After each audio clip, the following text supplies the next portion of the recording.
From the heart of Big Ten country, Los Angeles, California, Ryan Abraham and David Woods present the Podcast of Champions.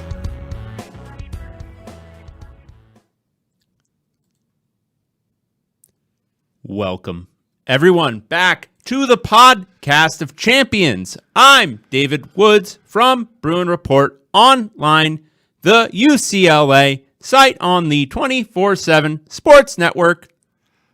And I'm Ryan Abraham from USCFootball.com, part of the 24/7 Sports Network. And together, we make the Podcast of Champions, talking all things Big Ten football. I love when I hand it to you and it's a grenade. Like, it's not even a good one. Like, it's not even a fun one to do. It's like, this sucks. I don't want to keep doing it. But here, it's Ryan's turn now. I have to do it. Yeah. I think I did it. Okay. I think you nailed it. I got it okay. Yeah, we're back. We are back from Las Vegas. Maybe weighing a little heavier, except for the wallet's not as heavy. But we're back. It's all about balance. Balance. When you cross the river Styx, it's all about balancing things. We have people watching us live on the YouTubes. I like to call it simulcast. Dave doesn't call it that. And if you are being observant, like El Gordo, 2 podcasts in 4 days. Awesome. Yeah, pretty freaking awesome. We did 2 podcasts in like 6 months. We'll go 4 days now. So I think that's a little bit. This is, what day is this? This is Tuesday? Yeah. We recorded on Thursday, correct? We did. In what world is that 4 days? I don't know. I didn't do the math. I'm just saying that's what the Get out of here, El Gordo Flacco. Come on. But we appreciate it. We appreciate hearing from all of you. We did a podcast fairly recently, so we're not having new emails, maybe one. Big Ten Cast, all spelled out at gmail.com. That's a great way to get a hold of us and share your thoughts with us. You can also call or text us 424-532-0678 is the number. Shoot us a text. Leave us a voicemail. We'd love to hear from you. You can also tweet at B1G Podcast. Love those. And then if you have the Apple Podcasting app or Spotify now, you can leave us reviews on both. We mostly look at the Apple ones. We're going to start looking at the Spotify ones a little bit too. But I don't know if we have any new ones. We do. Oh, we have new reviews. Love that. From 7775426. Love the show. Great show. Would love to hear a recap or be pointed to which episode I can hear the history of El Segundo. The Gundo as a shirt at Brewport said. Also, for the future of the show, would not be mad if you guys just vibe and generally talk football that skews toward the teams you guys favor to discuss. Also, any chance you can record live from the casino late night. I think that's the content we're truly here for. Love the ideas. Love them. Keep them coming. We did record from the casino. It wasn't the casino floor, though. I think that's what they're asking for. Oh, well, that's a little more difficult. That would be difficult. You got to get permission to film, in the casino I don't think floor. they would let you do that. No, probably not. This is from Big UW Dog 12, A Plan for Success. The biannual podcast covering regional football has returned. Is biannual twice per year or once every 2 years? Does it really matter? It's like a sneaky gift when it mysteriously shows up in the new podcast notifications, like encountering a mythical creature in the woods. Don't look right at it, for fear it will disappear again. As a regional pod covering a tiny section of the country, but also proponents of conference expansion and consolidation, have I ever got a great idea for you to pitch to your conference overlords? The Big Ten Conference has a goal of coast-to-coast supremacy. The only solution is for them to truly dominate is to expand fully to the West Coast. Grab both schools in Washington, Oregon, Northern California, and Arizona. Maybe grab a school or 2 in Utah. There's nothing in Colorado, so ignore them. Now that there's a super conference, split it into sections and declare independence from everyone else. The eastern side can keep the name Big Ten, but the western side should have a name that would distinguish it from everyone else. Maybe name it after the largest nearby body of water. Then add the number of teams in that side. Finally, these teams from both sides should play each other in exhibition games after the regular season concludes. Name the games after some sort of kitchen utensil or something you eat out of. The champions of each side should play in a special game at a special place every year at exactly the same time. I hear Pasadena has a venue that is serviceable, but that's just a rumor. Anyway, I think a partnership like this can be a completely profitable and viable for at least 100 years. In this entirely fictional scenario, you two could focus even more on just the specific region. It might make you even more mediocre, but that's always been the goal. You know what? This idea is crazy enough to work. Did you write that? I thought you wrote that. I think we've said that exact bit on this show between 10 and 15 times since the announcements. That's a great review. That was a great review. Thank you, Big UW Dog 12.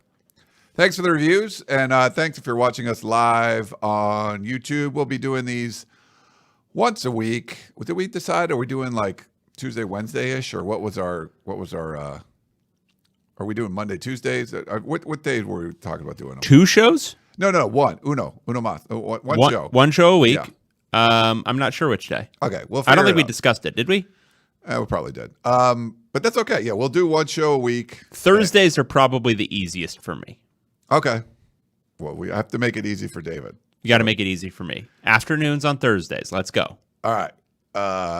So recapping games aren't going to be as big of a deal. Correct. It'll be more like sort of the general, hey, what happened and what are we looking forward to this weekend and stuff. Correct. Okay. So if Indiana beats like Illinois State by a late field goal, we're not going to go into the details of why Signetti called timeout. We're not going to do that. Unless, but here's the thing. We'll be at liberty to discuss whatever the hell we want. So if I watch that game closely, I might decide I want to talk about it. Okay. But no, we're not gonna like delve into like, how Rutgers Maryland was this weekend. Sorry. It's not gonna happen. Fair enough. Okay. But what we're going to do... Unless it was cool, and then we might talk about it. But if it's not cool, which, come on, it's probably not going to be cool, we're not going to talk about it. So David, I thought we were pretty clear what we wanted to do. And then I get a text from David like, hey, well, I ask him. He doesn't text me. I text him, hey, what should we do for the show? And he's like, pick every game. And I'm like, dude. Listen, man. We're not going to pick every game. So Ryan... He's the guy who does the little show notes, right? Okay, we got a division of responsibilities here. I do nothing. He does most of it. And he asked me, he said, I don't have anything in there. What do you want to talk about? And so I'm having to come up with ideas. Now I'm throwing out an idea. Are there wrong ideas? Are there bad ideas? No. They're only good ideas. And sometimes they're not right for right then. Right. Ryan just smacks it down. It's like when you're in a relationship and like you criticize the other person for how they do the dishes, right? Right. They're not going to want to do the dishes again. True. You know what I'm saying? So I shouldn't have criticized. I'm just saying you could say, hey, idea. No bad ideas. Maybe we can workshop this into something we can do. And you know what I did anyway? I workshopped it into something we can do. Yes. And that's what we're going to do. We're not going to go through and pick every game. We need... Is it Dave? Who did the big charts? Andrew, but P-Dog 206. And remember he would give us the schedules? Mm-hmm. He would do those too, right? Yeah. Yeah. For 12 by 12, it would work. It would be all the, Pac-12 teams. Right. X-axis, Y-axis, and then all the games and everything. Yeah. I don't know if that would work. I didn't see if he did one of those for the Big Ten last year. We didn't get one, but I had the printouts in the office. And it was great. I used it. I thought it was wonderful. Like that was an eye chart I actually got into. Some of the other ones, not quite as much, but it's really hard to do for so many teams. It's just very big, very, very, very, very big conference. So what we're going to do instead is look at, because gambling is all the rage now, and we just came from Las Vegas, season win totals, the over-unders, and our friends over at MyBookie put out for most of the Big Ten, and I found if they didn't have some of the bottom dwellers in there on MyBookie, I looked up other places and tried to find a consensus of what these over-under win totals will be. Very simple exercise. David and I will look at each one and give our picks for over or under. You can make fun of us, tell us we're idiots, and at the end of the season we can look back and see if we were right or we were wrong. Are we going bottom up or are we going top down? What are we doing? Let's go bottom up. You want to do bottom up? Let's do it.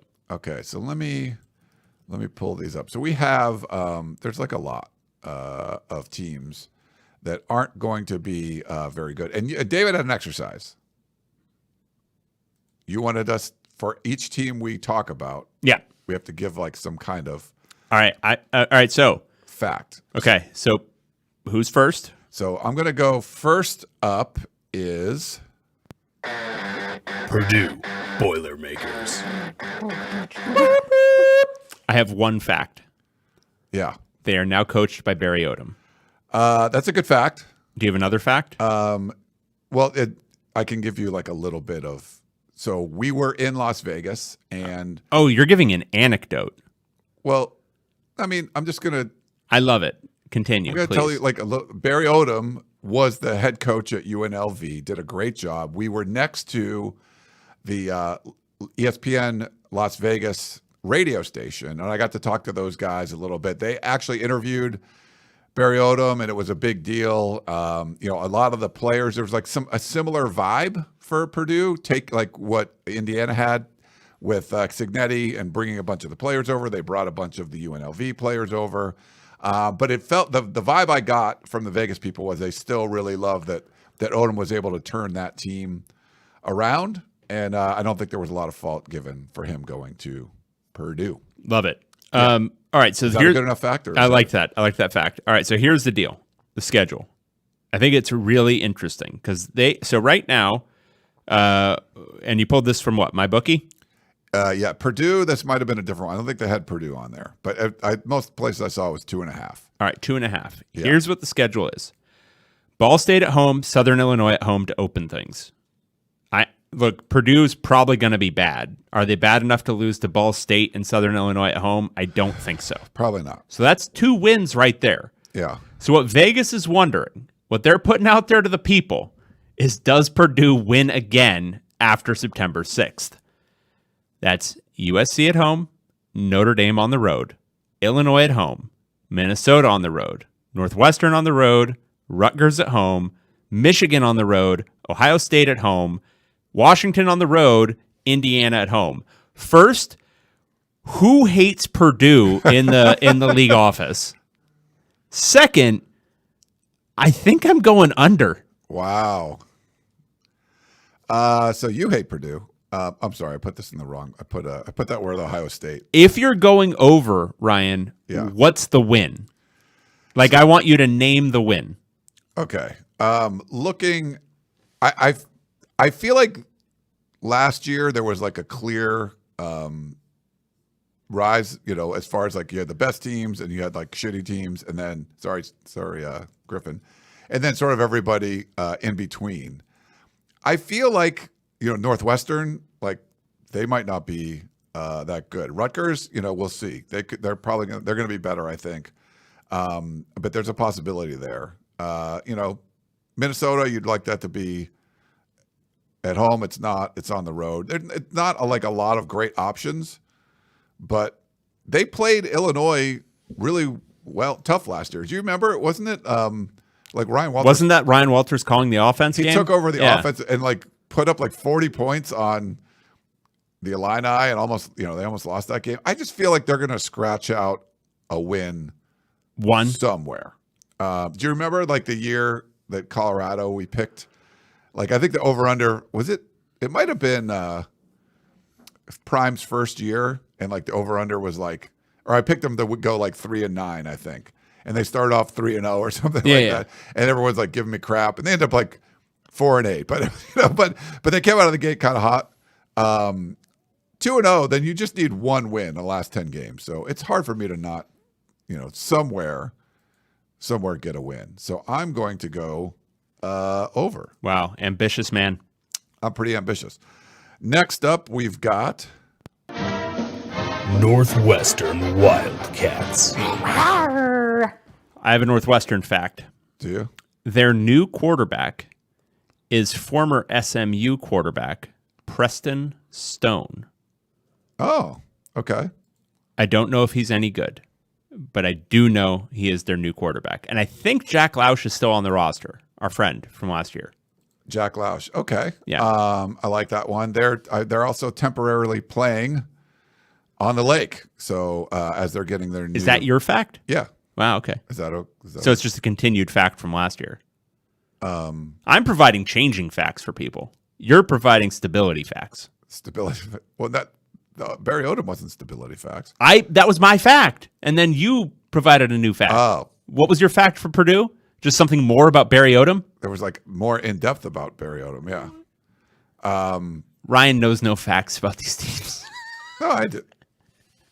I mean, crap. I do know that for Purdue, the average number of wins, according to Bill Connolly, 2.9. So Northwestern's 3.5. Third year for David Braun over there. So what are you thinking looking at Northwestern's schedule? All right, so pulling it up, they've got a more interesting road to hoe in non-conference play because they open at Tulane. That's not an easy game. Not an easy game for Northwestern. No. Probably not an easy game for most people. Then it's Western Illinois at home. That's a win. They also have Louisiana Monroe a little bit later in October at home. In between that, they have to host Oregon and UCLA. And then the rest of the conference schedule after Louisiana Monroe is at Penn State, Purdue at home, at Nebraska, at USC, Michigan at home, Minnesota at home, and Illinois on the road. So if you're counting wins here, I'm going Western Illinois, Louisiana Monroe. That's 2. Yeah. I'm going with Purdue at home. That's 3. And I want to say it's Northwestern. They always play weird football. It's tough to pick exactly which game it would be. Maybe Minnesota at home in November. But I'm going to say they eke out one more, maybe between Minnesota and UCLA, and they get to 4 wins. Yeah. I'm going to go with you, too. Our buddy Bill Connolly has slightly better than 3.5, 3.7 wins. So maybe that means picking stuff up. This is a team I think relied on defense a lot. I think they're going to lose a little bit on the defensive side. Yeah. I mean, this is tough because it's going to be one of those things where do you find that win? There's nothing that looks, Northwestern's going to win this game. But we've seen them be feisty. I just think there's a long schedule. Teams are going to go up and down. You catch somebody right on the right day. It's just hard to say, okay, they're not going to win another game. So same thing. It's like you'll have to really find 1.5 wins out there. So I'm gonna take the over. All right. Not feel great about it, but I will take the over. Okay. Next up, we've got Maryland Terrapins. Snap. Maryland. They picked up Justin Martin, UCLA quarterback, in the transfer portal. He will be a redshirt junior, I believe, this year, and he is going to lose the starting quarterback job to a true freshman, Malik Washington. I think Martin intended to go there to start. He will not start, is my point. So anyway, Maryland's going to be starting a true freshman at quarterback for an embattled head coach. Yeah. Hilarity will ensue. okay. So that's what you're going with. All right. What do you got? You got anything else? They won one game in Big Ten play last year. More stability facts. It was USC.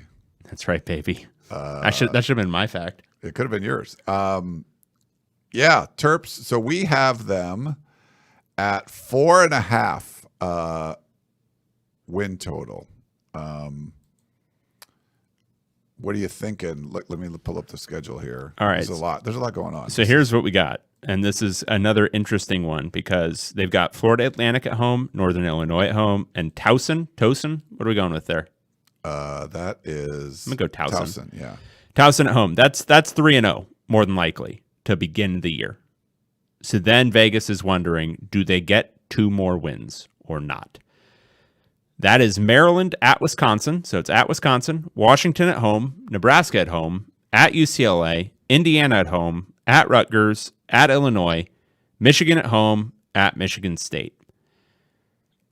I'm struggling with 2 more wins. I think 1 seems likely. In aggregate, they should be able to pull off one of Wisconsin, UCLA, Michigan State. Like one of those, okay. 2?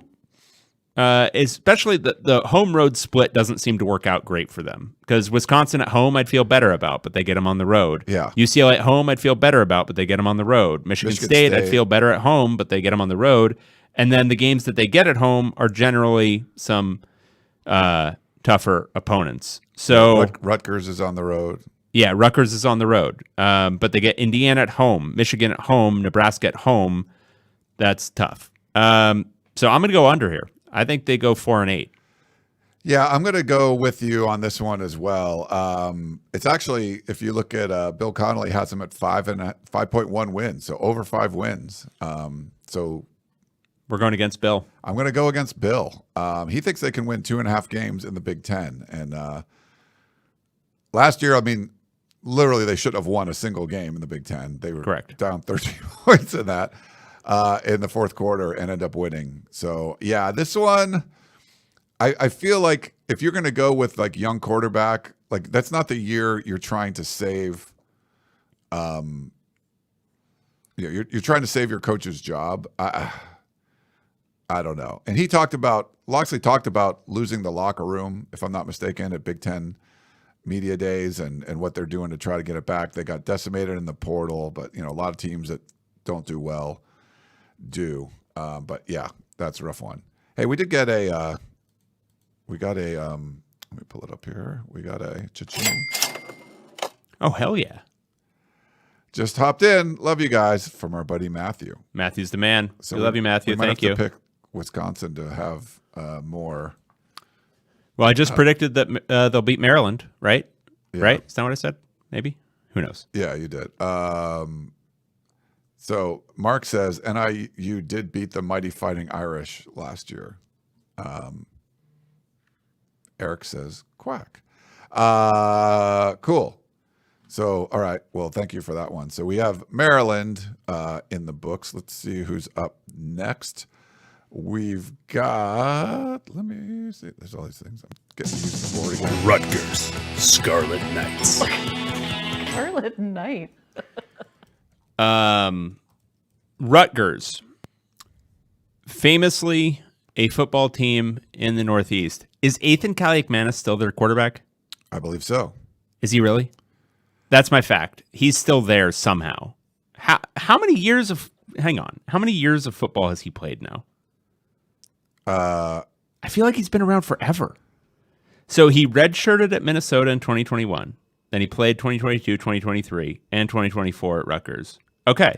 So this is his final year of quarterbacking in the Big Ten. Our long, national, beautiful dream is almost at an end. Yeah. So they also bring back, I think, 4 offensive linemen. Hey, that was a real fact. I like that one. And they have new co-defensive coordinators. Look at you. Rob Smith and Zach Sarberer. Did you have to look up facts because you didn't know anything about Rutgers? I didn't know that one off the top of my head, but in my notes I have that I put in there. I'm like, well, I just have some facts from my notes, so I can share that with you. I loved it. Yeah, it was beautiful. But the win total for Rutgers 5.5. All right, so now we got to come up with even more wins. Here we go. Ohio at home, that's a win. Miami of Ohio at home, also a win. Norfolk State, a win. Bunch of 3 meaningless games, don't matter to anybody. Love the scheduling. Go team. So 3-0 to begin with. So again, the question is, will they go 3-6 in conference or not? This is what we're trying to determine. Okay. Iowa at home, Minnesota on the road, Washington on the road, Oregon at home, Purdue on the road, Illinois on the road, Maryland at home, Ohio State on the road, Penn State at home. So I think we can rule out them beating Ohio State on the road, Penn State at home. I think we can probably rule out Oregon at home. But I think Oregon might take a small step back this year. Okay. So that's 3 losses right there. So now it's, can they go 3-3 among Iowa, Minnesota, Washington, Purdue, Illinois, and Maryland? I think they beat Purdue. Yeah. Got to scare up 2 more wins. It's tough. It's tough because 3 of those are road games. And one of them's Iowa, could be better this year. I'm going to go under. I'm going to say 5 wins. Now last year they went 4-5 in conference. I think they can be a bowl team. I think they can be. I think it's going to be a narrow thing, though. Yeah, no Kyle Monungai, one of the better players we saw in the conference. I'm going to go over with these guys. You're going over? I think they're going to be a bowl team again. Again, your comfort with being wrong is one of your best virtues. Comfort of being wrong? Yeah, it's one of your best. You are just so comfortable being absolutely categorically incorrect in so many ways, and I doff my cap to you. Yeah. All right. Well, we'll see. I like that we're going differently in some of these. Okay. Next up, we've got UCLA Bruins. Wow. All right. A UCLA Bruin fact is that after going 5-7 in his first year, Deshaun Foster massively overhauled his entire staff. It was one of the biggest house cleanings I think I've ever seen after a single year. New offensive coordinator, bunch of new position coaches, just swept out basically every single assistant coach besides Jerry Neuheisel and Akaika Malay. So there's that, and they brought in Nico Iamaleava as the quarterback. See, I finally nailed it. I finally hit it. You hear me hit it? I like it. Yeah. You got any facts? So they had 15 players that had 200 snaps last year. Mm-hmm. Only 2 of them are back. That's right, baby. So not a lot of returning. But Nico bringing the juice. Bringing the juice, bringing the thunder, bringing the noise. Very tall. He's a very tall man. If that's tall. If that's a fact. We saw him in Vegas. He was very, very, very tall. And last season, UCLA 5-7, 3-6, but got a couple good Big Ten wins. Beat Iowa, beat Nebraska on the road. So 5-7. Can it get a little better? Because the over-under's 5.5. Mm-hmm. Am I supposed to pick that up where you dropped it? If you want to. Oh, we could do another before that give you a chance to gather your thoughts. Because Matthew, not just saying this because I love David. I watched Foster on Cover 3. He seems really confident they're going to be good on offense. Yeah, with a quarterback who didn't get through spring football and a offensive coordinator that never called plays. I'm sure they're going to be great. What a dick. All right, so here's the schedule, which is the more important thing. UCLA has a tough schedule this year, especially compared to the rest of the Big Ten scheduling and non-conference. Utah at home, UNLV on the road, New Mexico at home. These are all teams that have been within the range of competent recently. Utah's in kind of a rebuilding mode. They have a new quarterback, actually, from New Mexico, Devin Dampier. So they're starting the season with a Pac-12 game? I know. Isn't that weird? Yeah. I've never seen a conference game in the first game of the year. Hold on. I have. Hold on. We have the Utah Utes. There we go. Throwback. So I think the most judicious way to look at this is 2-1. Because in aggregate, UNLV has been competent lately. New Mexico's had some lost decent their coach success. and lost a lot of guys. Yeah, Utah's been competent lately. Could UCLA go 3-0 here? Yes. Could the wheels fall off and they go 1-2 here? Yes. Probably just let's go 2-1. Then it's Northwestern on the road, Penn State at home, Michigan State on the road, Maryland at home, Indiana on the road, Nebraska at home, Ohio State on the road, Washington at home, USC on the road. I think there are 2 games in here that are completely not something you should expect UCLA to win or be particularly competitive, and that's Penn State and Ohio State. I think the other 7 are within shouting distance. Indiana may still be very good, so you can maybe throw them in that first category if you want to. But 6 then.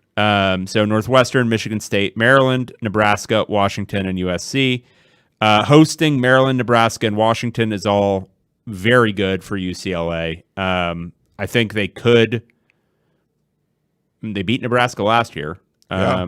I think they could sweep through those 3 And then it's a question of, can they pull one of Northwestern, Michigan State, and USC on the road? I kind of think they do. I'm going a hair over at 6-6.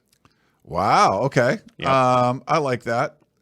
I'm kind of on the fence. I feel like can win the Utah game and then you can make a bowl game.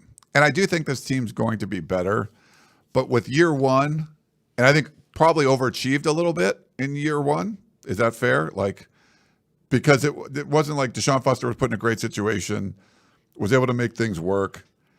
I kind of feel like this is going to be a step that's not up or down, but just sort of like, all right, we came out of the gates, now we're established, and we can build on that. So I feel like the bowl eligibility thing is going to be year 3. I think it's going to be another 5-7 season. Okay. So I'm going to go under here, and you're going over. I mean, it's close.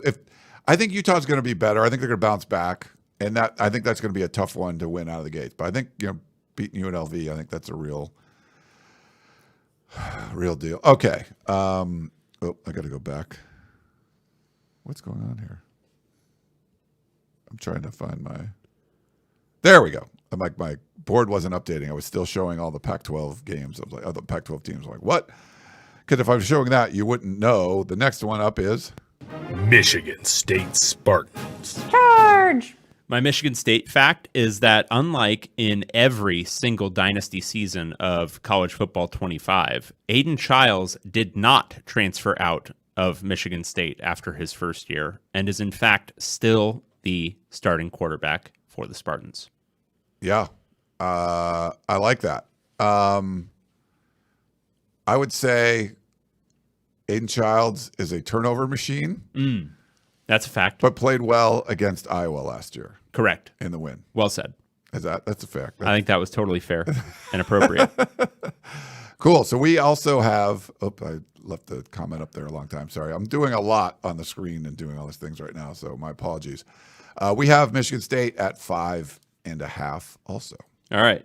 So looking at the schedule, they host Western Michigan, they host Boston College, and they host Youngstown State. They could go 2-1. I'm going to say they go 3-0. Then it's at USC, at Nebraska, UCLA at home, at Indiana, Michigan at home, at Minnesota, Penn State at home, Iowa on the road, Maryland at home. The Maryland game probably. Maryland game is probably a win. UCLA is a potential win. Yeah, but that's on the road. No, that's at home. I have UCLA as the home team. Is that wrong? That's wrong. Oh. The schedule I have pulled up from the Big Ten says Pasadena, California. It's not. It's at Spartan Stadium. Oh, okay. Wow. Sorry, Big Ten, your schedule is wrong. I'm literally on big10.org. Are you sure you're on the right year? 2025. It's October 11th. They already had the game time set. They have 9 a.m. Yeah. It's not going to be 9 a.m. in Pasadena, homie. It says 9 a.m. Pacific. Yeah, it wouldn't be in Pasadena at 9 a.m. Pacific. Okay. But it says Pasadena. I'm looking at it right here. I can put a screenshot up. Yeah, but it's wrong. Okay. Big Ten, go team. All right, so UCLA at home is a potential win for Michigan State. Maryland at home is a potential win for Michigan State. Tough to scare up that 6th one. But you know this show. Who are we big fans of? Jonathan Smith. That's right, baby. I'm a believer in Jonathan Smith. They're going 6-6 this year. Okay.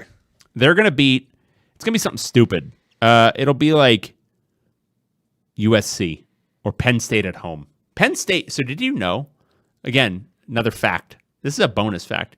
Did you know that Michigan State, Penn State has a named rivalry? I mean, everybody freaking does in this. But why? Why is this a real thing? And it's been very close. It's called the Battle for the Land Grant. I'm dropping knowledge right now. And it could be a rivalry thing. Michigan State got smoked last year, but maybe they're competitive this year. Who knows? Yeah. I'm not as high on. I love me some Jonathan Smith. I mean, we love him from our days covering the Pac-12. If you guys remember, we used to do that. Ryan is guzzling haterade today.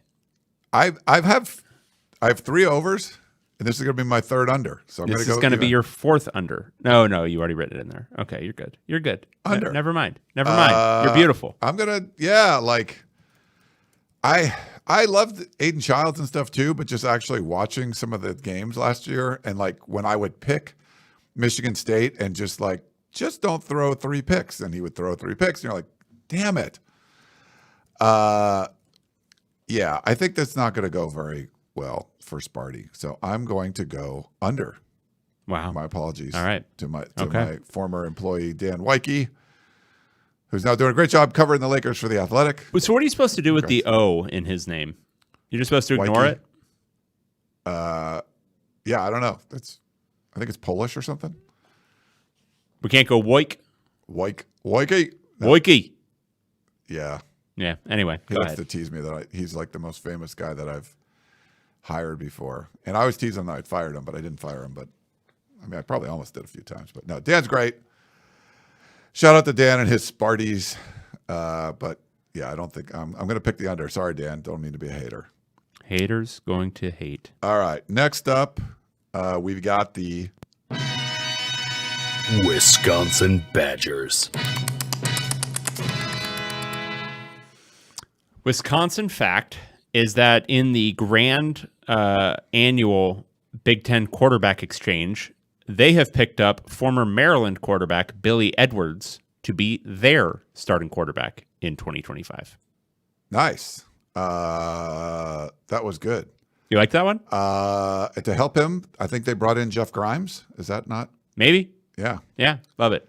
That was a fact. Yeah. Those are 2 facts, actually. Those are 2 facts If on you're the counting offensive side. We got another 5.5 win total for Wisconsin. If you remember last year, they were 5-7, 3-6 in the conference. All right. You ready? Yeah. Miami of Ohio and Middle Tennessee at home. Those are both easy wins. And then there's this regional school they're traveling Is that to. Appalachian State? I can't. Hang on. I'm trying to read it. That's the logo. I think it It's might hard to be read. Alabama A&M or something. Oh no. Oh, they're at Alabama? Oh. Well, that's not so good. Yeah. Wow. Boy, howdy. All right. Then it's Maryland at home, Michigan on the road. Wow. What a nice little Maryland at home. And then you get to go at Michigan after going at Alabama. I guess you get a bye week in between. That's nice. Then it's Iowa at home. Then it's Ohio State at home. Then it's Oregon on the road. Jesus. Then it's Washington at home. Then it's at Indiana. Then it's Illinois at home. Then it's Minnesota on the road. God damn. Yeah. All right. 2-0 to start. It's one of the most brutal schedules out there. 2-0 to start. Then it's 2-1. Then it's Maryland at home. So let's just go best case scenario first. How about we start there? 3-1, 3-2, 4-2, 4-3, 4-4, 5-4, 5-5, 6-5, 7-5. But like, I'm already getting like sketchy on the 7-5 by the end. Are you giving like 50-50 games to the most? Yeah, and that's optimistic? like best case scenario. What do they have them at? 5.5? 5.5. Damn. I don't want to do it, but I got to go under. Yeah. This is brutal. So I'm sorry, Matthew. This is brutal. Matthew says that's. Oh wait, I pulled up the wrong one. He said, "Not sure who pissed off Who we pissed off yeah, in the at league office. Yeah, Seriously, like, what a treat to get to host Ohio State instead of going on the road. Yeah, that'll make the difference. yeah. Hey Matthew, because I know you've already done 2 super chats, and Dave is such a hater. But I'm going to be a hater too. I'm sorry. I'm going with the under also. I feel like the Alabama game, it didn't go well last year in Madison, and then It'll be and like Alabama was Tuscaloosa. bad last year, like bad in like there and like losing to Kentucky and Vanderbilt bad or whatever. But did they lose to Kentucky? No, they lost to Oklahoma. And But it's year 2 for Kalen DeBoer, and that's usually when things start. Yeah, I rocketing. think that's going to go poorly, and then it might. Continue. Yeah, there might be some poorness going on.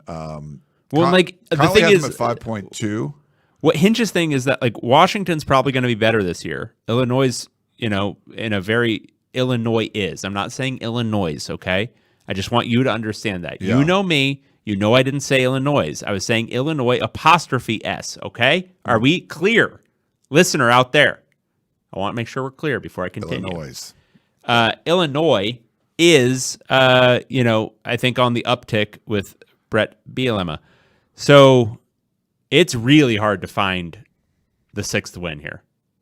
Really difficult. Yeah. So sorry, Wisconsin. That's all right. I mean, yeah, I'm sorry. It just doesn't look. It doesn't look great. But who knows? We'll see. Was it 3rd year for Fickle? I think it's year 3. Yep. Going into it. All right. Let's move on, and we're gonna go with Minnesota Golden Gophers. Minnesota is it's a school coached by PJ Fleck in the upper Midwest. True. That's what you got? That's what I got. Drake Lindsay taking over at quarterback. So hey, you had some facts. Okay. There you go. Way to bring doing it. that. So last year, Minnesota was 8-5, 5-4 winning record in the Big Ten, and the projected win total is the only team. So we've had everyone up until now was 5.5 or below. Now all the teams we're going to list are at least bowl eligible as far as that, like the projections. We have Minnesota, the only team at 6.5. Okay, so let's pull up the schedule. All right, so Buffalo at home, that's a win. Northwestern State at home, that's a win.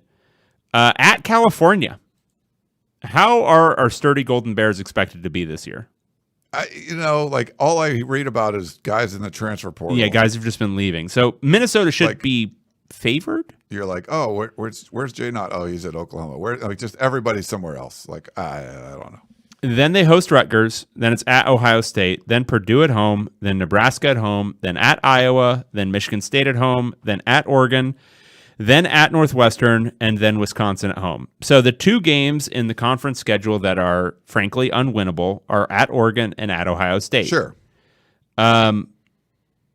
Everything else in this schedule is manageable.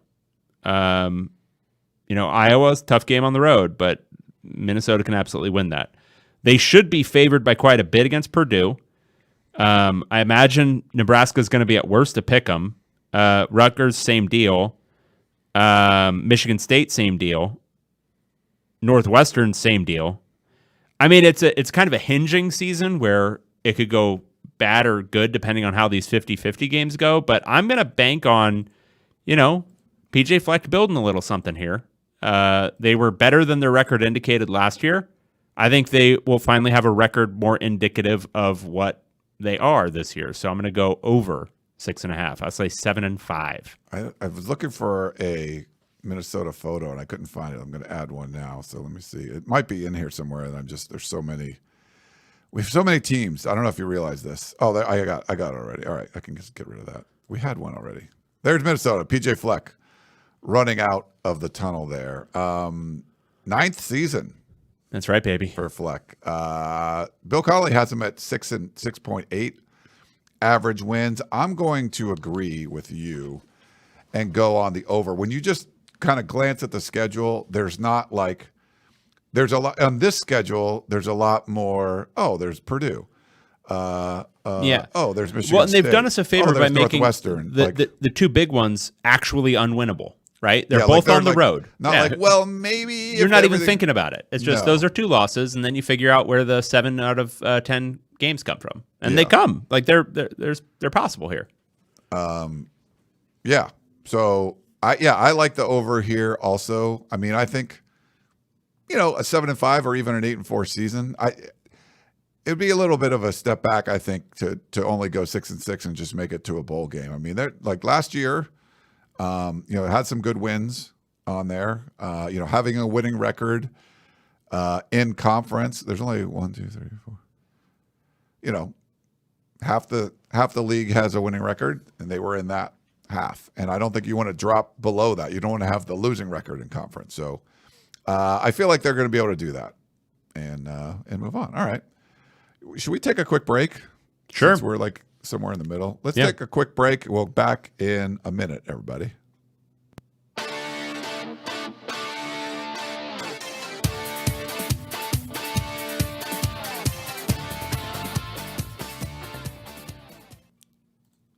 All right. I had the Minnesota photo up there. There's a lot that are going on. Trying to go through all the different screens. This is work. David's just going to sit there and look pretty and do his thing and look pretty. Yeah. Look svelte. Mm-hmm. Is that the correct word? Sure. Okay. Let's go with the next team. Washington Huskies.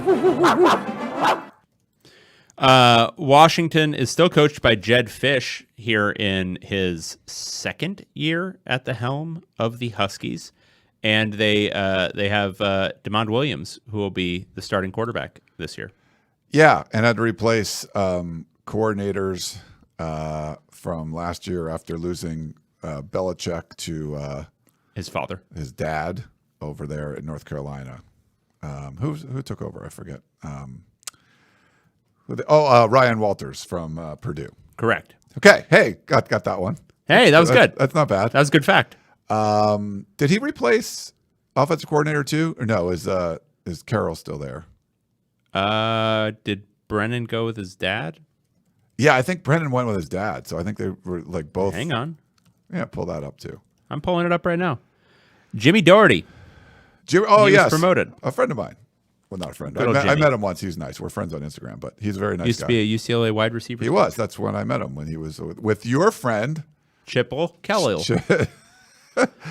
Kip Chelly. Chippy Kelly. Okay, so a lot of buzz around Washington this year. The win total is 7.5. Last season, Washington was 6-7, 4-5, but I think there's a lot more optimism up there in Seattle.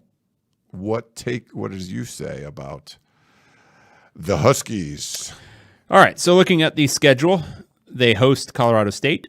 They host UC Davis. That's 2 wins. Then they have to go at Washington State. But I think Washington State has also been hemorrhaging talent here in the post-Pac-12 era. Did they lose offensive coordinator and quarterback? Did they do that? Is that bad? Or is that? That's not good. Oh, okay. We don't like that. Then they host Ohio State. That's not good. They have to go at Maryland, Rutgers at home, Michigan on the road, Illinois at home, Wisconsin on the road, Purdue at home, UCLA on the road, Oregon at home. Just glancing at this, that's not an easy schedule. No. And Vegas has it at what, 7.5? Yeah. So I'm looking at this and I say, okay, they're 3-0 in non-con. They're losing to Ohio State at home. Maryland on the road is not like a automatic. That's a 50-50. Rutgers at home, that's probably a win. So that's 4 for sures. Michigan on the road, that's probably a loss. Illinois at home, that's not a for sure win either. No, they're ranked. They're going to be a ranked team. Wisconsin on the road, I don't like them at 7.5. I'm taking the under. Undering it, baby. Okay. Yeah. What a hater. I guess I am. And I left the gym. Sorry, our many Husky friends, but no. I see 7-5. I don't see 8-4. I'm gonna let the analytics decide for me. You've been letting the analytics decide for you this entire show. I've gone against it. This one's just because when it's more than a game, Bill Connolly, 6.3 average wins. Yeah. So I'm going under also. The main reason is I do like, unlike David, I do like listening to sort of national podcasts or hearing what people are saying. And sometimes you just get a quote somewhere and then people get a bug up their ass about a certain team. And Washington's one of those teams where there is a lot of optimism about what this team can do in 2025. And when there's so many people that are just like, Yeah. Like, and I don't hear a lot of like sort of facts behind it. I mean, there's facts behind, but it sort of just became a buzz, and I'm like, I'm not buying the buzz. Maybe it's true, and I like all the people that cover Washington, and I think they deserve to have a winner up there. Jed Fish, I like what he does, but I look at the schedule, I'm just like, I don't know. So I'm going to go under also. All right, next up, USC Trojans. My fact about USC. NorCal Matt calls us haters. My fact about USC is that they have been still more disappointing in every single season under Lincoln Riley, and there is no reason to think that this year will not be such as well. Is that a fact? I mean, that's not a fact, but I guess it's technical facts. I'm describing a fact about my opinion. That is that is a fact that my opinion is that. That is factual. Yeah. I would say factual. They hired a new strength and conditioning coach, Tremaine Carroll, and I was at Media Day yesterday, and everybody was raving. Has anyone ever hired a strength and conditioning coach and you didn't hear like, oh my gosh, we got so many gains, bro? It's been so different. Has it ever? No one's ever done that and go like, yeah, it's been weird. Like it's not. It's been okay. It's been about the same. Off the record, I've heard some. It's been weird. Really? Okay, yeah. Even off the record stuff, people are just always like optimistic. But I will give you a fact. Like if you look at just looking at the team in general, if you look at the defensive line, it looks like a different species like than what they had last year. There's just bigger dudes that are on the defensive line. Mm-hmm. How many pounds of off-season weight did they gain this year? I don't know, but that was a big thing. Because I remember that was year. a big thing last year. They did that last year, yeah. and they still fired their strength and conditioning coach. So. Interesting. Here's a fact: A Dog's Life in Portland. Riley should have got rid of Alex Grinch a year earlier. True. That was the wrong drop. Yeah. Yes, that's very true. And when did Wisconsin get rid of Grinch? Was it last year? I think so. Yeah. So it's even there still. Another fact. Yeah. Here's my fact. Is Jaden Mayava good? He's got tools, strong that's not arm. a fact, that's a question. It is, yeah. But will he be good? It's hard to say. He's one of those high ceiling, low floor. Exciting times for USC football. Kind of guys. Shall we get into the schedule, sir? Yeah. All right. Missouri State at home. That's a win.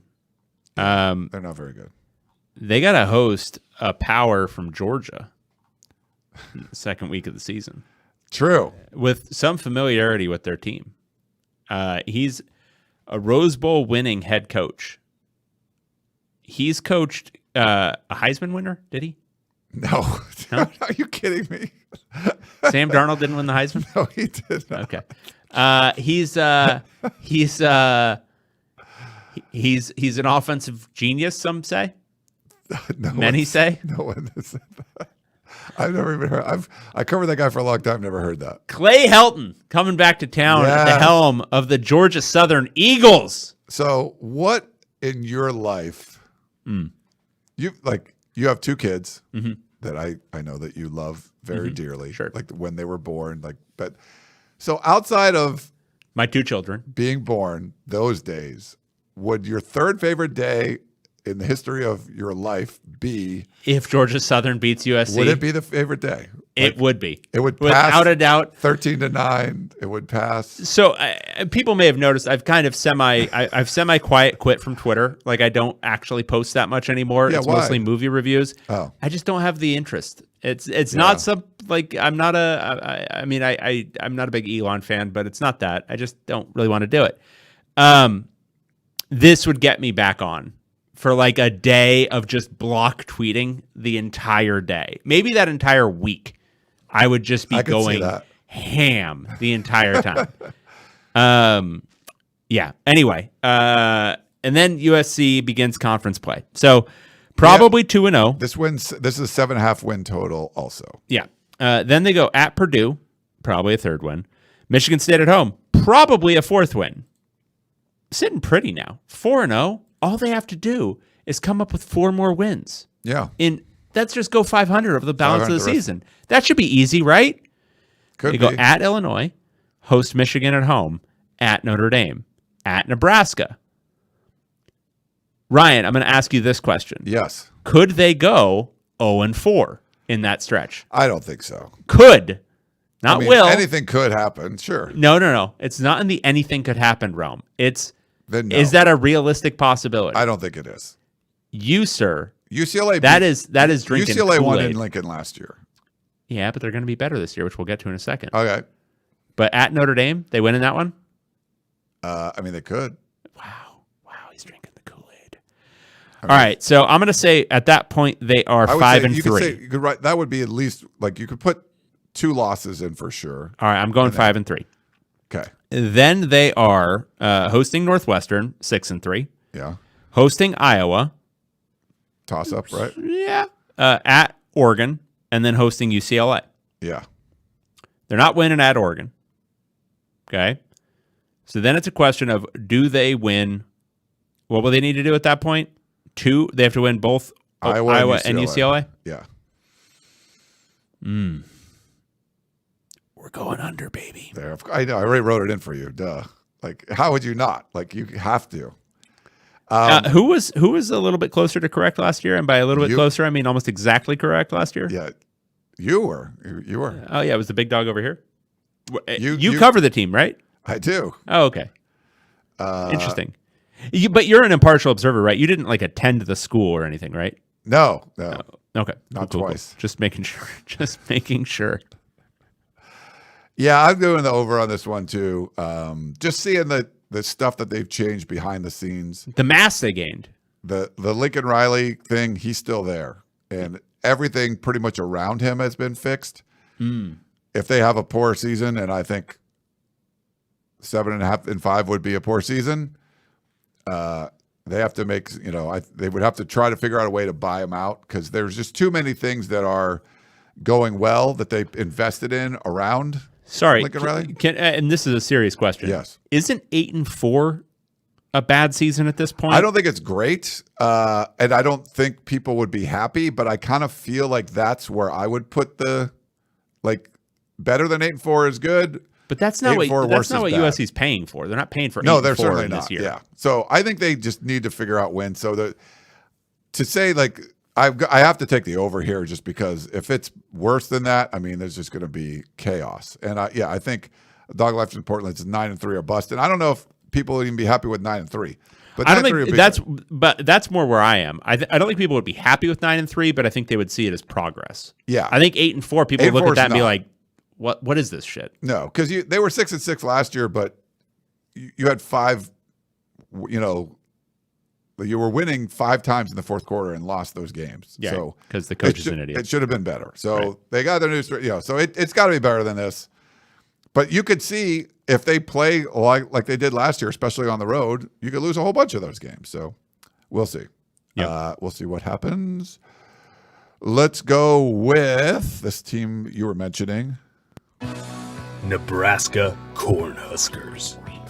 I'm peeling corn. Dana Holgerson is now going to be the offensive coordinator for the whole season, baby. He won't be coming in halfway through. He won't be coming in cold.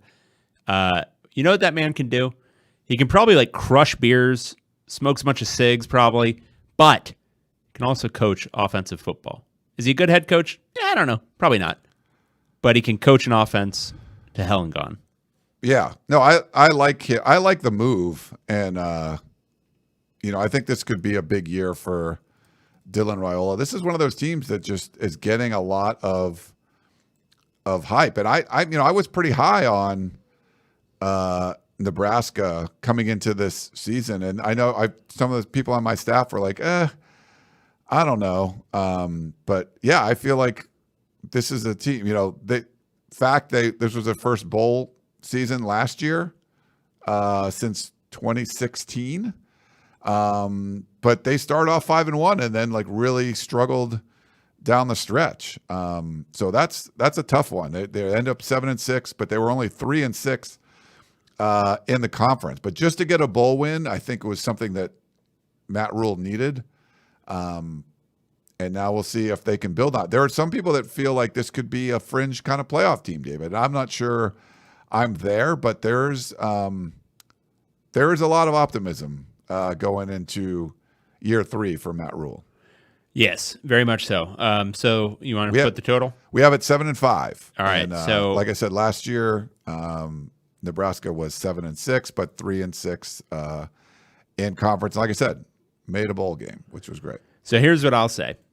This schedule has Indiana potential from last year. At Cincinnati, Akron at home, Holy Cross at home. Should be 3-0. Yeah. At Cincinnati, I guess, but 3-0. Then it's Michigan at home, Michigan State at home, back-to-back. They could win both of those. Yeah. They could start the season 5-0 heading into the meat of conference play. Then it's at Maryland and at Minnesota.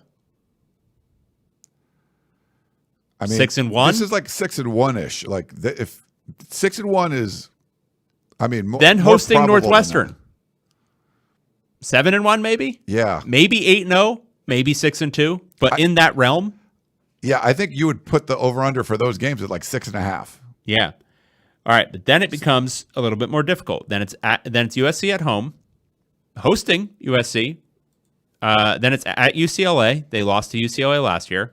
Then it's at Penn State, and then it's hosting Iowa. Now, here's the thing. They don't have to play Ohio State, and they don't have to play Oregon. Yeah. They avoid the two teams that, you look at a lot of times and you say, oh, those are auto losses for most of the league. They don't have those two. They've got Penn State on the road. Auto loss, fine. Every single other game on this schedule is winnable by this Nebraska team. Yeah. I'm taking the over by a lot. I think they go 9-3 at worst this year. Yeah, I think it's, I know, unfortunately for UCLA, I think they're going to be better, but I feel like Nebraska really hated the fact that they lost to the Bruins at home. And it was like a broken Dylan Raiola game where he just didn't look right the entire time. I think that was the game before they decided to transition to Dana Holgorsen at offensive coordinator. Like there was a lot wrong offensively in that game that wasn't as wrong going forward for Nebraska. I like what Holgorsen's done there. Like I feel like they were going to have a real offense. A lot of times you get the star freshman quarterback and they have a big step in year 2. I'm gonna go with the over as well. I think you got to finish strong. You can't come out of the gates hot like they did last year and then just stink. They got to come out of the gate hot and then like win some coin flips and then you'll be fine. But yeah, I think 9-3 is like very achievable. So I would feel pretty good about taking the over on this one. Beautiful. Let's go with Iowa Hawkeyes.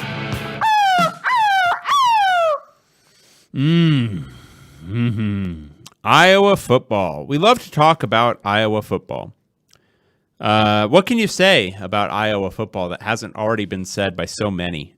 Their new quarterback is a man named, I want to say Gronowski. Gronowski. Yeah. Yes. He comes from, I believe, the FCS ranks. South Dakota State. That was a fact I pulled from my head. That's pretty good. It existed there. That's all I have. He won 2 FCS national championships there. Wow. Could this be a competent quarterback for the first time in Iowa history, maybe? I don't know if this is a fact or not, but the fact that there's actual excitement about Iowa offensive football could be pretty good. Is that worrying? Is that concerning for anyone else out there? Yeah. I think this is one of those. I think this is Kirk Ferentz going, we can't hide in a weak division and just punt and play defense. Like we actually have to go out and try to score points. So fact that they didn't get to 25 points a game last year and Kirk had to fire his son. That's a pretty good one. And who they brought in, is it the guy from Syracuse, the offensive coordinator? Why am I blanking on his name? I'm looking it up for you. Tim Lester. Lester, yeah. So he was the Syracuse OC back in the day. And Connor, who went to Syracuse while Lester was the offensive coordinator, wasn't a big fan. But they just need something. Like, well, he was there last year, I think. No. Yeah, was because it? Brian Ferentz was fired before last season. Oh, it was before last season. Yeah, Okay. Your fact was outdated. It was again a stability fact, but I liked it. Yeah. I gave you like the 2 national championships for That was a good fact. I liked that fact. quarterback. It's important to have facts. We want some facts. 7.5 win total. Okay. Where are you on the They- Hawkeyes? Last season, do you remember what they did? 8-5, 6-3 in the conference. They host Albany.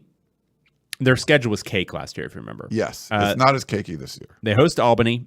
Then it's the Iowa State game, whatever they call that. Was it the El Asico. As the Shutdown Fullcast coined it once upon a time. Then UMass at home.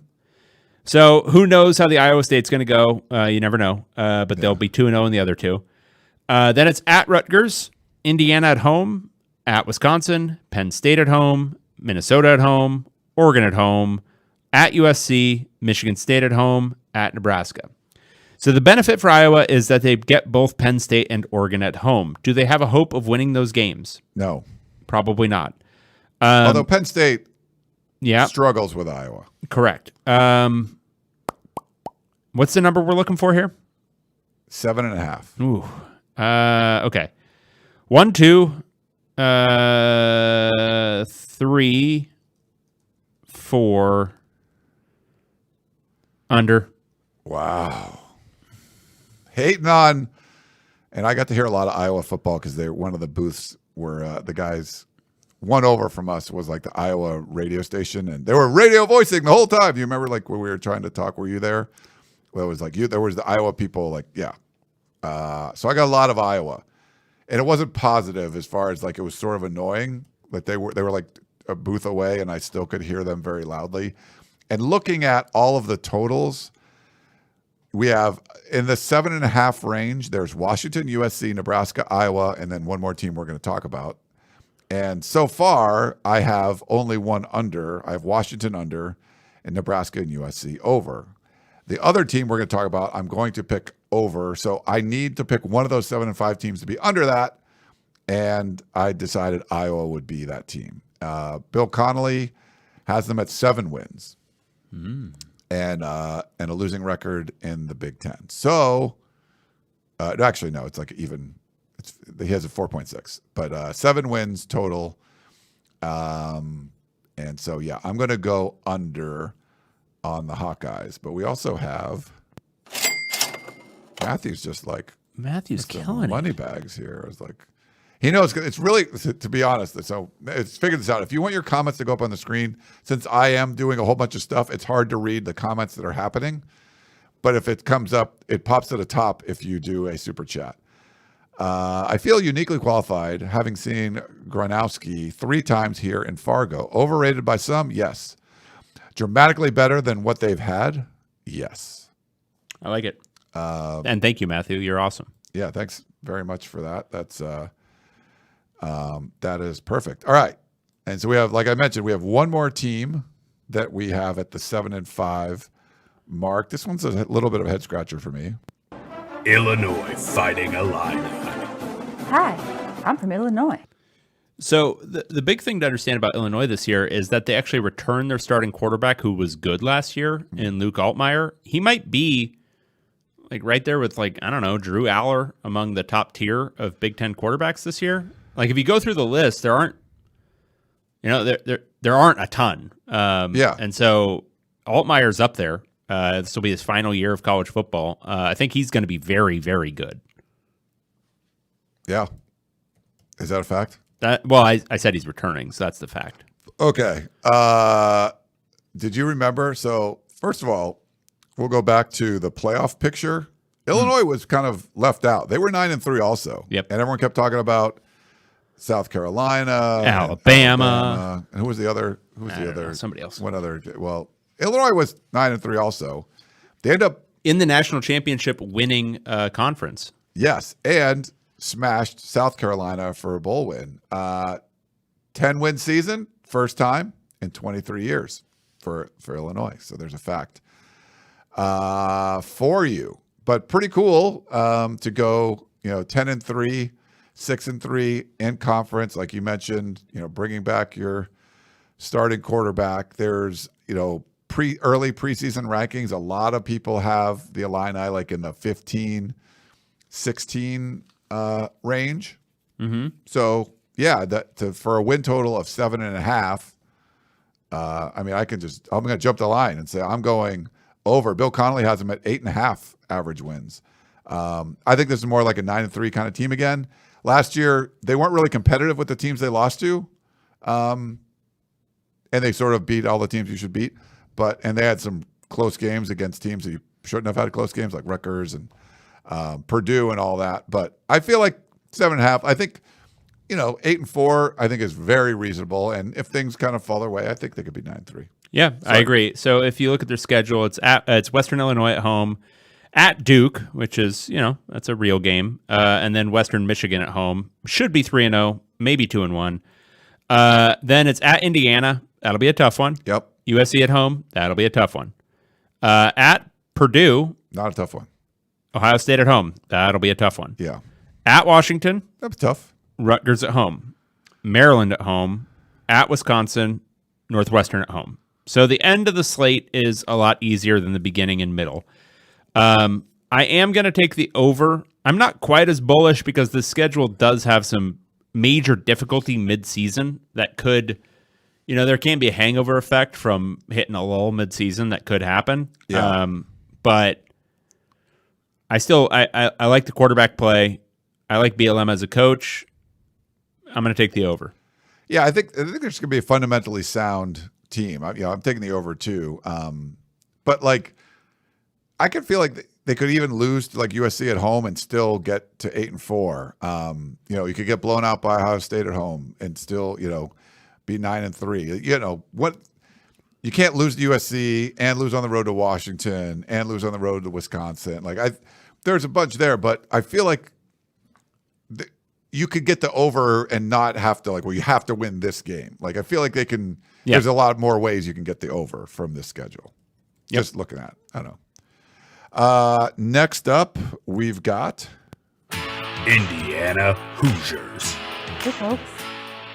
I'm from Indiana. Indiana added California Bear great Fernando Mendoza in the transfer portal, and he gets to throw still to Elijah Surratt. So that's going to be a lot of fun for Indiana fans offensively.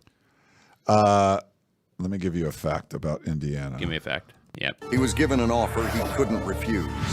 He knows the score. He gets the women. And he kills the bad guys.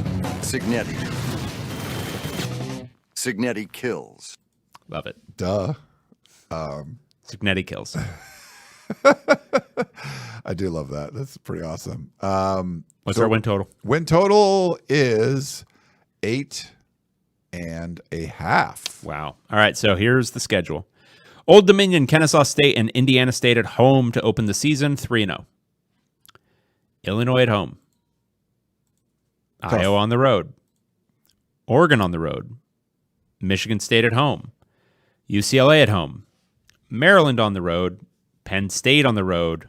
Wisconsin at home. Purdue on the road. All right, so Purdue's a win. Michigan State's a win.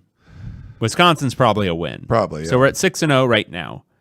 Maryland on the road, probably a win, 7-0.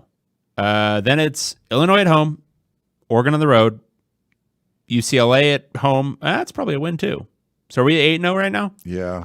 Okay, so then it's Iowa, Illinois, Oregon, and Penn State. Can they win one of those is the real question. I'm going to say yes, because he knows the score. He gets the women. Signetti kills. So, over. I think it's a fairly reasonable schedule. Oh, I can feel the butt. It's pregnant. It's a pregnant butt. It's a pregnant butt. I just feel like they're going to take a step back. Damn. And I think this is like an 8-4 kind of team, which is still really good 2 years removed from 3-9. Guzzling haterade. I'm guzzling some haterade. It's going to be really hard because I love the sound drops and I love Cignetti kills. I feel like they're going to back up a little. All right. Okay. All right. Do you remember what happened to USC in year 1 with Lincoln Riley? I'm very familiar with Lincoln Riley as a head coach. Did you know how many games they won? 10, 11? 11. Yeah. What did Cignetti win year 1? 12, 11? 11. Yeah. 8-1 in conference. Yeah, I feel like some of these are just not. I think it's going to be a good year, but not like a great magical year. I was all in on Cignetti even after Big Ten Media Days last year. This I don't know. Okay. All right. Next up, we've got Michigan Wolverines. Michigan added the top quarterback in the country as a true freshman in Bryce Underwood, and I don't think they're saying he's going to start, but he's going to start at quarterback for the Wolverines this year. Yeah. They need to. Their offense was bad. They need it to be not bad. They need it to be not bad. They were undefeated when they scored at least 24 points last year. There's a fact. It didn't happen that often, though. No. So that's the problem. Yeah. So Michigan, the over-under total is 8.5. Woo! All right, let's look at this. Let's dive right in. 8.5. New Mexico at home, win. Oklahoma on the road, It's a tough one. tough one. Central Michigan at home, win. Nebraska on the road, Wisconsin at home, USC on the road, Washington at home, Michigan State on the road, Purdue at home, Northwestern on the road, Maryland on the road, Ohio State at home. Now, obviously, they're going to beat Ohio State because that's just what Michigan does. It does every year. So that's 3. But then you got to come up with these other wins. Northwestern on the road, probably a win. Purdue at home, probably a win. So that's 5-0. Michigan State, Maryland, both on the road. Yeah. Both of them? One of them? Two of them? What are we saying? Wisconsin at home? I'd say both. That's a win. Anthony says Moore is suspended for week 3 and week 4. Who cares? Michigan coaches getting suspended is awesome. Washington at home, probably a win. I like the over here. I'm going over also. They got a lot of talent. There's a lot of talent. I feel like year 2 with Jerome Moore, you're just going to like... It's going to be one of those things where I think they're like a 9-3 kind of team. And I'm not sure where it's all going to come, but I feel like that's what they're going to do. Yep. So, again, 2 8-5 projections. I have Indiana. I wanted one to go over, one to go under. I felt like Michigan was more likely to go over. So you had them both going over, but that's fine. We'll count this up at the end. Okay. Next up, we've got Oregon Ducks.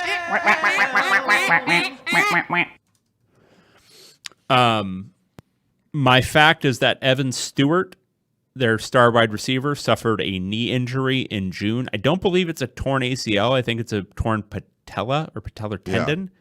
I still think it's going to massively impact his availability for the season, and he may end up redshirting or something. So that's my fact. That was going to be my fact too. That probably their biggest weapon. And now Dante Moore's coming in for Will Stein, the offensive coordinator, 3rd different starting quarterback in 3 years. But there's a lot of optimism, I think, around Moore, who you covered at his time at UCLA. One thing I'll say about Dante Moore is I think UCLA fans had a justifiably negative impression of him because he threw a lot of interceptions at UCLA. I don't think he was put in a great position to succeed. And I think, with a couple years of seasoning, he's got a lot of talent. His spring, when we watched him before his season at UCLA, he was really, really good. So with a couple years of seasoning, I think he could be very good for the Oregon Ducks. We have the Oregon win total at 10.5. Yikes. All right. So that's high. Last year won the Big Ten. Yeah. If you're watching on YouTube, I put the graphic up. I'll put it. I was a lot higher on Oregon last year. I was too. So here's that schedule. Montana State at home, sure, win. Oklahoma State at home, 50. Oklahoma State at home, probably a win. Yeah. Then it goes at Northwestern, win, 3-0. Oregon State at home, 4-0. Okay, so they're 4-0 at that point. Then they go at Penn State. Yeah. Tough one. Indiana at home, tough one, but we'll give it a win. Yeah. Rutgers on the road, win. Wisconsin at home, win. Iowa on the road can get weird. Minnesota at home, win. USC at home, probably a win. Probably win.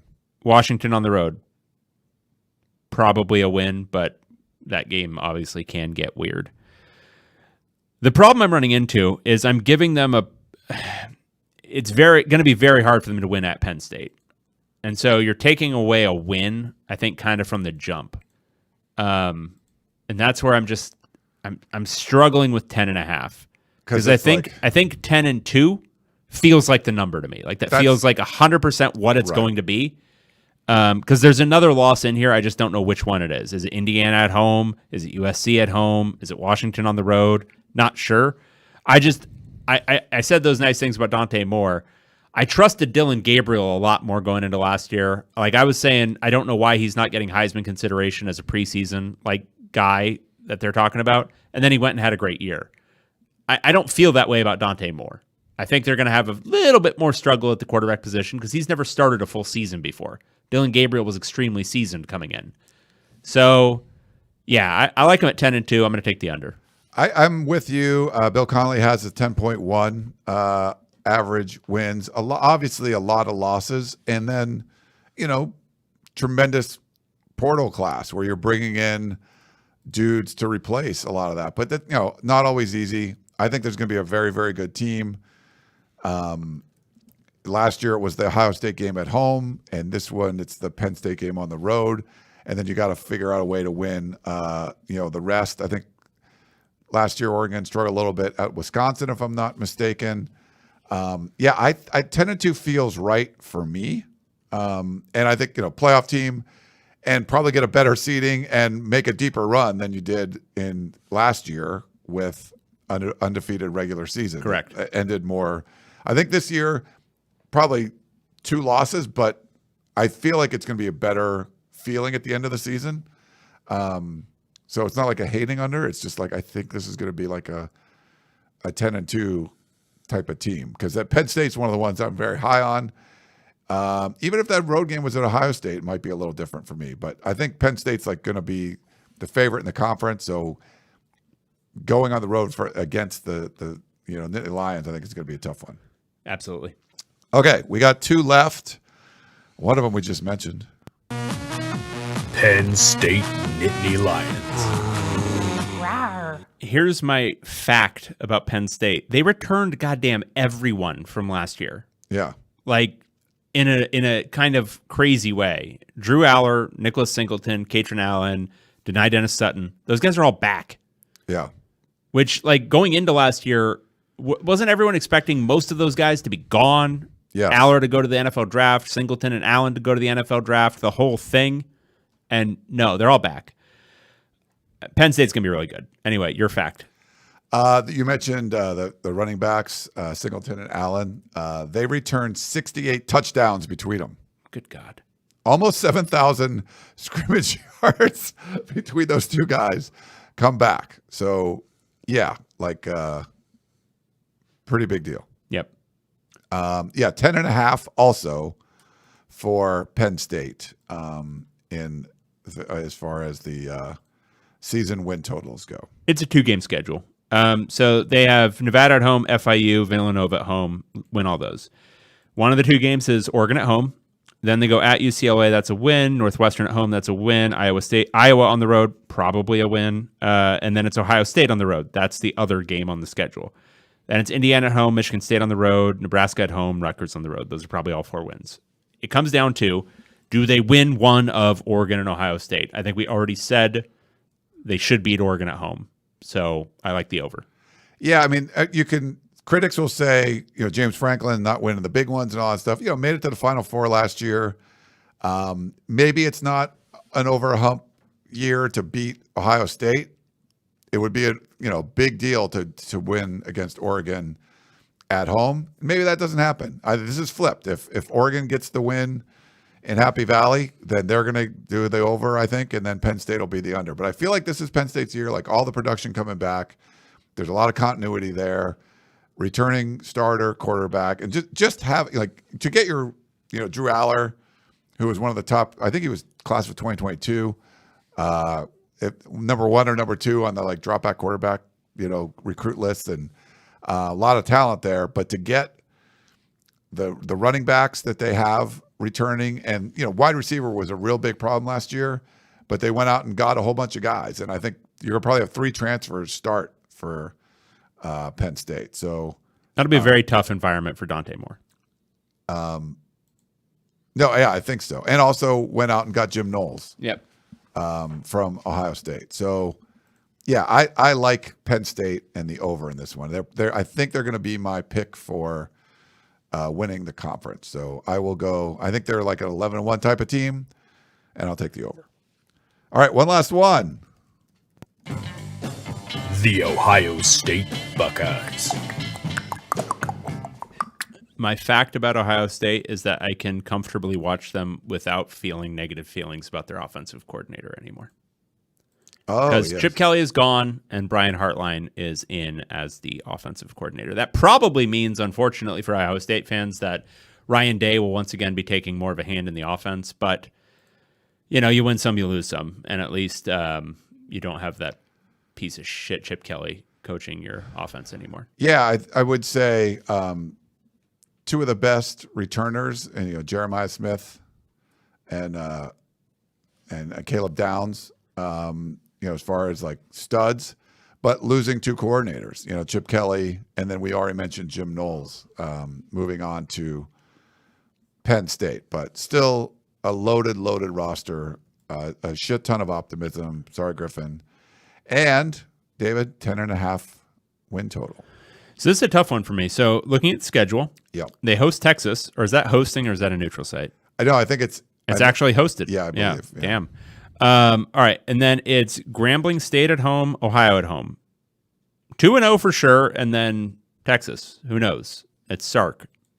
They could come in there and be gangbusters, or it could be Sark. Then they go at Washington. Okay. Minnesota at home, at Illinois, at Wisconsin, Penn State at home, at Purdue, UCLA at home, Rutgers at home, and then at Michigan. Well, we already know they're going to lose at Michigan, right? So you're already shaving 1 win off. And then it's a question of, can they beat all of Texas? Let's bucket them all together. Penn State. Yeah, Texas, Penn State. I'll even throw Illinois on the road in there. I'll throw Washington on the road in there. Are they going to win all those? Oh, you're going to do the under, I think. I'm taking the under, absolutely. Are you kidding me? That's a good. You know what? I'm going to switch. I'm going to do that as well. I think they'll beat Penn State at home, but Texas is really freaking good, and we already know they're losing to Michigan. And so, yeah, I get. I mean, but I think there's enough, and we've seen this team trip up, right, and win a national championship. So it doesn't mean like if they go 10-2, it's not like woe is me. Bill Connolly has them as 10.3 average wins. They had Penn State at 10.4, so like a little bit below. But yeah, I mean, I think this could be a team goes 10-2 in the regular season and wins a championship again. But I was on the fence, but there is enough tough one with having Penn State and Texas on the. It's like, ugh. So you got to win everything else. And Michigan. And I forgot to mention Michigan, which you can't. I mean, I know you're joking, but it's not. Was it 4 or 5 in a row? Like that's. It's a lot in a row. It's a lot in a row. No bueno.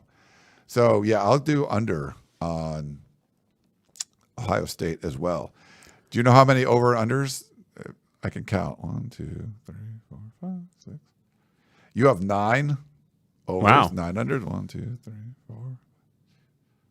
And so do I. Wow. We both that was not planned. Not if all. you couldn't tell, this was the first time we have looked at any of these things this entire year. I think we have another fact in the chat. Anthony, David has yawned 5 times on the simulcast. Fact. Have you Is that really? a fact? I don't think I've been yawning that much. Have I been? I don't know. I'm literally like looking at a lot of screens all at once. There's one. But now we're talking about yawning. Do you, I didn't get much sleep last night. do you yawn when like you talk about it?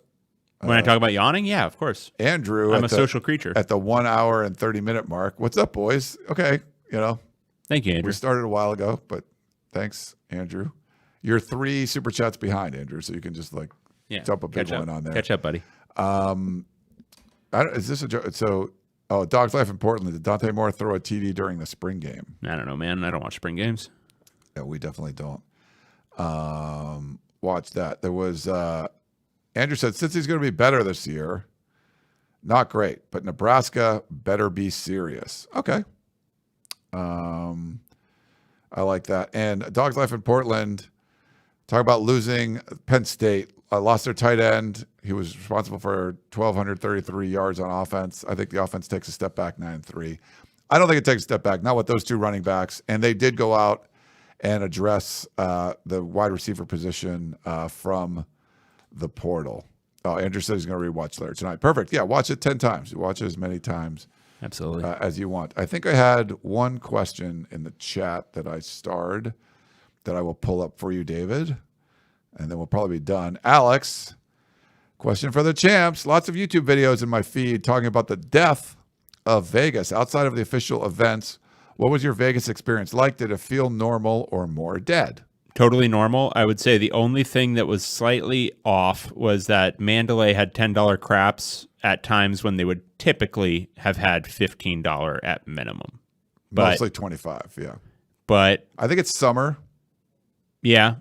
It didn't feel that dead to me. But again, so Ryan and I had a very specific experience because I don't think we left the Mandalay Bay the entire time we were there. So if I'd been walking the strip, as I, will typically do at least once when I'm there, maybe it would have felt different. Yeah, I mean, talking to some locals and stuff, there's definitely been some of a drop. I think there's just some pushback. One, the political climate. Canada apparently represents 50% of the tourism. And that's a real international thing. Tourism. Disneyland is hurting for the same reason. Canadians are not coming. And it's like half the international tourism is Canadians. Yeah. So that's bad. But also the nickel and diming is, I think there has been a lot of corporate sort of, one of my local friends said that I think they split up like casino properties and like actual property themselves and sold them off to like venture, bigger companies. And then they're squeezing out profits. And so no more free parking, the resort fees going up and all that stuff. And even I noticed, like, I have an MGM card and I have a gold status there. I'm not going to keep the gold status just because I feel like I would go and gamble and spend money. And then you look at it, I'm like, I didn't get that many points. You need like 75,000 points a year to keep your gold status. And I was there in March and we bet a whole bunch of stuff, a whole bunch of sports betting. Like I grouped them all in my, on my account and hardly got anything for it. I just feel like you're getting some of the perks you would get aren't there anymore. So I feel like that's some of it too, is that people feel they're getting nickeled and dimed a bit. Yeah. Yeah. I think when they took away free parking at all the casinos, that was a bellwether. Yeah. It wasn't good. And then, just eating is. It's extremely expensive and it always has been, but it feels like it's getting even more so. It hasn't always. I mean, it used to be cheap to eat, but I mean, in the last 15 years, it's more expensive. Yeah. But it's getting like, burger and fries is $75 or something. You're like, what? Like, what are we doing here? Yeah. We did have a good meal at Libertine. Yeah, that was pretty good.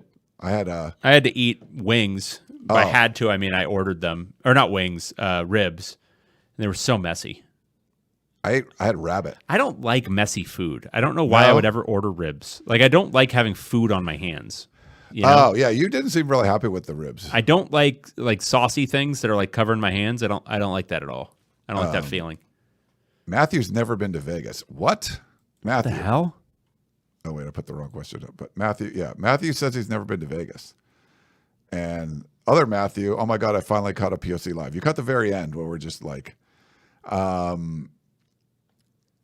yeah, perfect. I had rabbit. What was it? There was it wasn't rabbit and rice. It was rabbit. Rabbit risotto. Risotto. Yes. Yeah.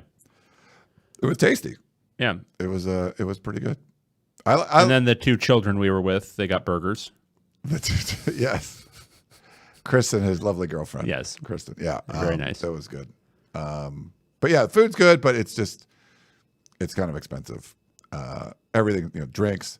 But one of Dave and I's go-to moves is sitting at the bar and playing video poker and getting free drinks that way. Mm-hmm. It's fun to do. And then you like to see I order like a Jack and Coke or something, and why was that $22? Well, it is at the bar, but it's free. Yay. Yeah. So you feel like I just made $22. I pay $1 for this right now.